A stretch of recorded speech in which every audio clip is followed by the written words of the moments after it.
Bonjour à tous, voici comment nous allons créer des tiers qui résident à l'étranger par rapport aux nouvelles normes relatives à l'envoi du répertoire à la Chambre nationale des huissiers. Alors j'ai créé deux tiers pour vous montrer, c'est très simple. Donc ici, nous allons rechercher le tiers que j'ai créé Google. Voilà, je l'insère dans mon dossier et nous allons rajouter également le tiers Audi qui est en Europe et je vais l'insérer également dans mon dossier.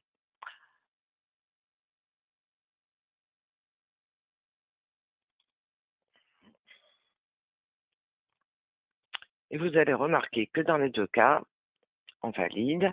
Au niveau du pays et du code postal, en fait, il ne faut surtout pas entrer le code postal, même si c'est un code postal numérique, il ne faut surtout pas rentrer le code postal ici, puisque pour certains pays européens, vous pourriez le faire.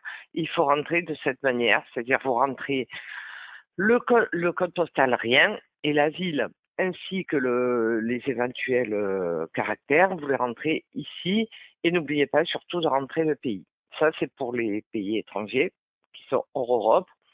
Concernant les pays européens, c'est un tout petit peu différent.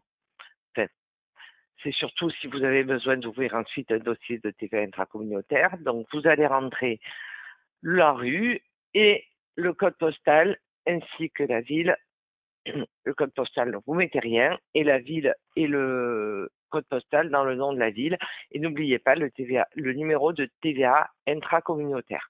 Alors, attention, puisque ça, si ça a été rentré différemment, vous, puisque dans certains cas, on peut rentrer des tiers différemment, mais ça ne peut pas passer au répertoire. Si par exemple, je reprends mon tiers Audi, vous aviez rentré et vous auriez pu le faire, un code postal similaire à celui de la France, c'est-à-dire par exemple, si c'est pour la Belgique, vous avez des codes postaux qui sont similaires aux nôtres, et dans ces cas-là, vous pouvez forcer enfin, vous pouviez plutôt forcer et rentrer,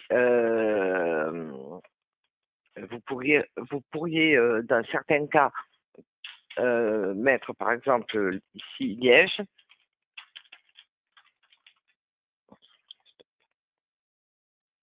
Bonjour à tous, aujourd'hui je vais vous montrer comment ouvrir les tiers résidant à l'étranger de manière à ne pas avoir de problème lorsque vous allez envoyer les données du répertoire à la Chambre nationale. Donc, c'est très simple, j'ai fait deux exemples.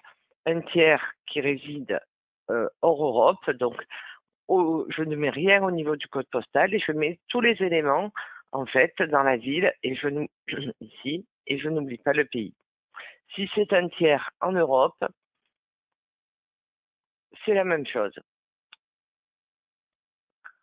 Donc j'ai tout mis ici dans la ville et j'ai rajouté en plus le numéro de TVA intracommunautaire. Ça va me servir pour éventuellement faire ensuite un envoi, un dossier non soumis à TVA. Voilà, c'est les deux choses à savoir et vous n'aurez pas de problème à la clôture. Au revoir.